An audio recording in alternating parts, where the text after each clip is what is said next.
Сиздин биринчи ишиңиз эмнеден башталат?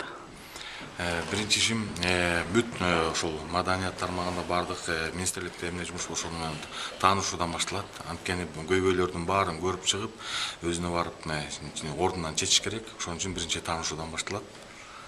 Таанышуудан кийинки мындай Ошонун сөз түрүндө эмес, иш жүзүндө жазуу аракет кылабыз бүт бардыгын.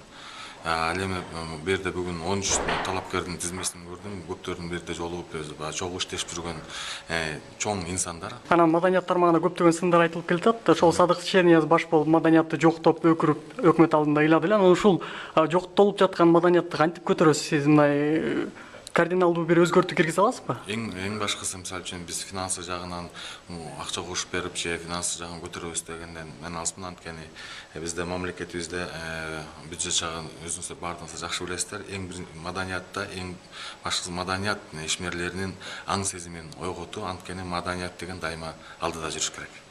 Программамды мен азыр буга чейин мен көптөгөн чыгармачылык иштерди жасап келгем. Мен өзүмдүн командам бар, жаш балдардан турат. Маданиятта азыр эмне жетишпейт? Бул менеджмент жанагы маркетинг жагы көп жетишпейт. Ошол жагы анан заманбап техникаларды колдонуу. Анын баарынан мен өзүм өткөм, өзүм компаниямдан дагы азыркы филармонияда иштеп аткан жаңы иштөөнүн системасы мен филармонияда да колдонгом, макалаттан да колдонгом.